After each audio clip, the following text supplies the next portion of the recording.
behind us, and that means we can do our Week 16 NFL recap. Dude, it's crazy. I feel like yesterday, Week 1 just started, and now we're all the way into Week 17. I don't know, man. This is insane, bro. So insane. We're gonna start with the Thursday night matchup. It was the Jags at the Jets. I almost went with the Jets in this one, but then when I heard that Zach Wilson was starting, I was like, nah, Jags are too hot right now. Zach Wilson is starting. The Jags are going to run away with it. And I mean, it looked like the Jets, on the first drive, but I mean, you can never really count a game over on the first drive at any point. But I mean, the Jets, they had momentum at the beginning of the game, and then the Jags took it right back, and they just kind of ran away with this one. Put up 19 straight points, and the Jets are now going to be looking for a new quarterback, I would imagine. All right. Next up, it's going to be the Texans at the Titans. Yeah, I mean, I was going with the Titans, but then I switched my pick to the Texans. I kept with the Texans when I recorded for you guys, but I was originally debating on picking the Titans. But I figured with the way that the Texans have been playing versus the way the Titans have been playing, it just wouldn't have looked right, It just wasn't, meant to be, for the Tennessee Titans. Crazy enough, the Titans can still win the AFC South. Even though, this week, it's not really going to matter. It's irrelevant. It doesn't matter if the Titans win this week or they lose this week. The matchup between them and the Jags will ultimately dictate who represents the AFC South in the playoffs. So, there's that. The Titans just overall did not look good at all against the Texans, who have looked competent and competitive against teams like the Cowboys and the Chiefs, and then finally getting over that hump and getting their second win of the season against the Titans. Be careful, Houston. Don't win too many games. You're not going to get Bryce Young that way. All jokes. Anyways, next up we get the Bengals at the Patriots. Bengals jumped out to a 22-0 lead. Looked like they were going to blow out the Patriots, like I had said before. But then the Bengals decided, oh, hey, we'll let Bill Belichick get back into the game.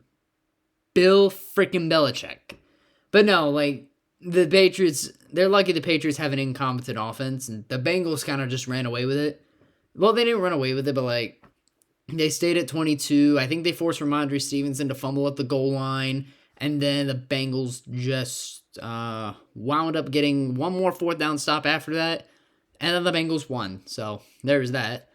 Next up, it was the Saturday night game between the Raiders at the Steelers. I believe this is the 50th year of the Immaculate Reception. 50th year anniversary of the Immaculate Reception, excuse me. What better way to do that than have the two teams that were a part of the Immaculate Reception, the Raiders at the Steelers. It was a close game for the most part, and I think the Raiders were up for a large chunk of this game, up until the end where Kenny Pickett threw the game-winning touchdown, and the Steelers ended up beating the Raiders in a very low-scoring game. It's crazy the Steelers could still actually make the playoffs. I mean, the Raiders could too, but the Raiders would need so much more to go their way. At 6-9, they can still make the playoffs. You love the record, 6-9. You don't like it because you might not make the playoffs, but you like it because it's funny. It's funny numbers. Anyways, Mike Tomlin, he secures the fact that he's never had a losing record, at least for this week. He's going to have to win against Baltimore on Sunday night this week in order to keep that going for another week. But Steelers defense looked good. The offense, iffy against a bad Raiders defense, but hey, you do enough to get the win. You know what? You find a way to win, and the Steelers did that. So there you go. And then the Monday night game, that score is incorrect. The score ended up being 20-3. I think I updated that on Monday. Updated this whole thing on Monday. But thankfully, I had already picked the Chargers to win, so it doesn't really matter. But anyways, the Chargers, their defense looked good. And despite the fact that the Colts had Big Dick Nick as their quarterback, they couldn't really do much of anything. Seems like the Colts are just riding in that QB carousel. They're in a QB carousel. They need to get a younger quarterback. CJ Stroud is someone that could potentially pop up on their radar. Will Levis maybe. I've already looked a little bit into the drafts.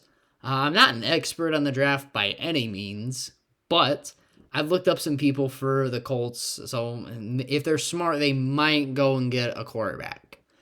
All right, anyways, that was the Monday night game. I know I kind of skipped ahead like many games, but I wanted to go left, middle, and then right. Next up, we get the Bills at the Bears, and this one kind of gave me a heart attack from start to finish. This game was a lot closer than the score would entail. First half was Chicago. They got the touchdown on the opening drive. Buffalo followed that up with a touchdown on their opening drive, but then Buffalo missed the extra point. Chicago kicked the field goal, and then they went up 10-6 at the half. And throughout the game, Allen threw just two god-awful interceptions. But you know what? He still found a way to help the Bills win. That rushing attack of Buffalo was really good. And the Bills' defense, they shut down the number one rushing offense in the league. So, I mean, I consider that a dub. We're going to get a much tougher opponent in the Bengals. You know, their rushing attack isn't as good, but their passing attack is much better than what Chicago holds. But, I mean, hey, we have a great chance to do some good. We can potentially lock up the 1 seed if, by some God-given miracle, the Broncos actually beat the Chiefs. I'm sorry, the Ponies. The My Little Ponies, my bad. But anyways, the defense looked good. Allen didn't look as good. I mean, he got the passing touchdown to start the game. He had a rushing touchdown later in the game to make it 2 scores, 28-13, and then he had a garbage time touchdown to Knox. So that's how we got 35-13. They won. They locked up the AFC East, which is fantastic. But yeah, there you go. I felt like the score was a lot I felt like this game was a lot closer than the score might say. Next up, we got the Seahawks at the Chiefs. Seahawks, I'm pretty sure, just got a garbage time touchdown towards the end, and that was like their only points outside of a field goal. For the most part, though, Kansas City's defense played really good, and Patrick Mahomes didn't turn the ball over, and I'm pretty sure he had all 3 touchdowns for Kansas City, if I'm not mistaken. 2 passing, 1 rushing, much like Allen did, except Mahomes didn't turn the ball over at all. Anyways, next up, we got the Falcons at the Ravens, and I did not know that the Ravens were able to clinch a playoff spot this week, but they did, because I saw a big X in the ESPN app saying they clinched a playoff spot.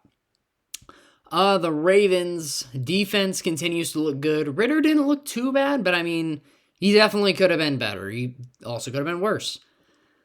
This offense, though, Baltimore, this just goes to show that come playoff time, they need Lamar Jackson. If he's not there, they're guaranteed to get bounced in the first round. Doesn't matter if they're playing Cincinnati. Doesn't matter if they're playing Kansas City. Doesn't matter if they're playing Buffalo, or hell, even if they play Jacksonville. They're gonna get bounced in the first round if they don't have Lamar Jackson up to speed. But anyways, good win overall for the Ravens. I'm not gonna discredit them, even though you beat the lowly Falcons. You still got the dub, and you are now in the playoffs. Congratulations. Next up, we got the Saints at the Browns. This was, I think, the first game of 3 that I ended up getting incorrect. I didn't really care too much for this particular game. I guess the defense has played really well. It was snowing too. Again, I didn't really care too much to watch this game. But all I know is that the Saints got the job done and Deshaun Watson didn't. So there you go. Browns are now eliminated from the playoffs. Next up is a game that I actually did watch quite a bit of. It was the Packers at Miami to play the Dolphins. My mom and my brother are Dolphins fans, and I don't know, dude. I hear a lot of things like the NFL is rigged, it's scripted, and I actually looked stuff up saying like certain players have been saying like it is actually rigged, like they predetermine the winner. Which I guess kind of makes sense why they have the Super Bowl champion shirts already ready to go. Because I highly doubt they would waste material on let's say like it's a Chiefs-Eagles Super Bowl. Or something like that. I don't think they would waste material for like Super Bowl champion Chiefs, Super Bowl champion Eagles shirts. I don't think they would do that. But who knows. Anyways. This... you could almost feel that it was a little scripted. Like, you almost knew what was coming next. Like, to an extent.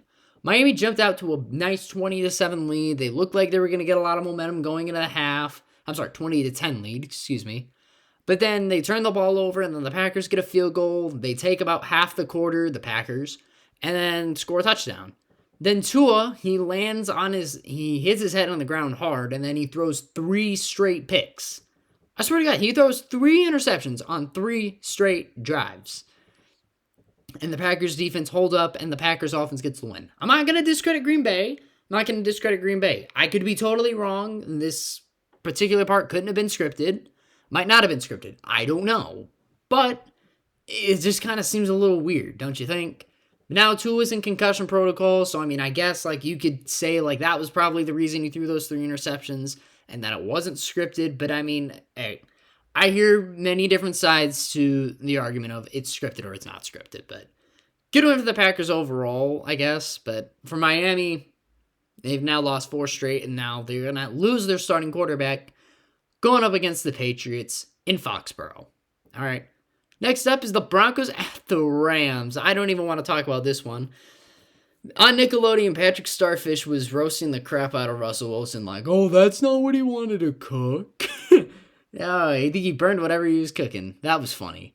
But anyways, the Rams, to say that they slapped the Broncos would be an understatement. They slaughtered them, which is ironic because you slaughter Rams. But anyways, the Rams just beat the ever-living hell out of Denver. And again, I didn't care too much to watch this game, but when I saw the score at halftime, I was like, what? 31-6. And the game was on downstairs, and I was like, oh my God, what the heck is going on? This game sucks, for the Broncos at least, but if you're a Rams fan, you got a nice Christmas gift. But hey, Broncos, you got a Christmas gift. You fire Nathaniel Hackett, which is nice. But anyways, even though neither of these teams are going to go to the playoffs, it was still a good win for the Rams. Crappy loss for the Broncos. Anyways, the Rams also make the value on the Detroit's pick a lot worse. So there you go. Next up is the Giants at the Vikings. I didn't watch too much of this game either, but I did see some of the highlights. Another close game, another of 50 million close games the Vikings have won this season. Justin Jefferson had himself a game. I'm pretty sure he had over 200 yards in this game. And then the Giants, they were down 24-16 and had a clutch drive to tie the game. And then Greg Joseph kicked a 61-yard field goal to win it for the Vikings. So, yeah, there you go. The Vikings just continue to win by the butt hairs on their body. And the Giants, they're still the 6th seed and can clinch a playoff spot with a win over the Colts. So there you go. Next up is the Lions at the Panthers, and the Lions deceived us all. They had all this hype going into this game that the Lions were going to beat the Panthers. The Panthers were probably not going to come back. Lions got this. They're going to clinch a playoff spot. Nope. They got beat.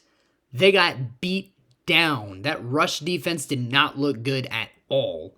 Goff hasn't been playing bad, but again, it's this defense. The biggest reason that Detroit is not doing all that great is for the simple fact that their defense has not been playing, great ball. But I don't know, man. This was just a rough game for Detroit. And for Carolina, if they win this game, they have a chance to go into Tampa Bay and take the NFC South. My bad. The NFC South from the Tampa Bay Buccaneers. Great opportunity, but can they capitalize on that opportunity? We'll see. Next up, we got the Commanders at the Niners. And the Niners just continue to dominate defensively. And offensively, this Brock guy, he's not bad. Brock Purdy is actually doing pretty good, I'm not going to lie. Again, you can talk about this Niners defense all you want, but this Niners offense, dude, I don't know, dude. Should they just stick with Brock Purdy the entire time? I know I might be overreacting, but you talk about what the 49ers have done. They've done so much. So much good, dude. So much good. So much. And part of that might be because of Christian McCaffrey being there. But, you look at the rest of, this team. It's one of, if not the most complete teams in the entire league. The number 1 defense in the league. One of the best running backs in the league. One of the best tight ends in the league. Solid receiving core, even without Debo. And Purdy has not been looking bad. So, there you go. I know they just beat up on the lowly Commander. Well, not lowly. They're the 7th seed, so I can't really say they're lowly. But they're not elite, Anyways, Niners beat down the Commanders. Great win overall for San Fran. All right, next up is the Eagles at the Cowboys. And ironically enough, the Cowboys beat Philly's backups. Backup quarterback. Philly did the same thing to Dallas earlier in the year, so it's only right that Dallas wins this game. I had a feeling Dallas would win from the moment I saw Jalen Hurts was out. I had a feeling. If Jalen Hurts was in, I might have considered giving this one to the Eagles, but no. The Cowboys keep their very slim NFC East hopes alive. If the Cowboys win the next two and the Eagles lose the next two, Cowboys have the tiebreaker because of the divisional, their divisional records. So the Cowboys would ultimately take the NFC East and get a top seed in the playoffs. So there you go. I don't think that's going to happen, but these defenses just did not look good at all. Neither defense looked particularly great, and both these offenses just looked fantastic. I know Minshew, he threw 2 interceptions, but I mean, still, he didn't play bad. He just didn't do enough to win. And I mean, Prescott, after that pick 6, he just lit up the Eagles. So for the Eagles, this could expose a little bit of a weak point in their defense. Either that or the Eagles defense was just fatigued from being out there quite a bit. So I don't know. We'll see what happens. I'm not tripping on the Eagles. They're still a top 3, if not the top team in the league. But the Eagles were due for another loss at some point, and the Cowboys gave it to them. So there you go. It's a shame that Dallas is probably going to end up playing the Tampa Bay Buccaneers or the Panthers, quite honestly, because I don't think the Saints are going to get in. And speaking of the Buccaneers, speak of the devil. They played the Cardinals, and I thought this was going to be a bit of a blowout, but Trace McSorley actually kept it close. And, I mean, I guess I shouldn't be shocked the Buccaneers have struggled. But I don't know, man. I didn't like the Cardinals going into this game. They kept it close, but I was right on Tampa Bay. Tampa Bay's defense, they showed up. They played good. Granted, they were playing backups, but still. The offense, not particularly great from Tampa Bay, but, it could have been a lot worse. All right, and I think that's going to just about do it. I got nothing else to say for these games. Let me know what game shocked you the most in the comments below. And with that being said, if you did enjoy this video, be sure to hit that like button down below. Subscribe if you're new. Click that notification bell to get all the latest news on all my latest content. And with that being said, you guys, I'll see you tomorrow for my picks. Peace.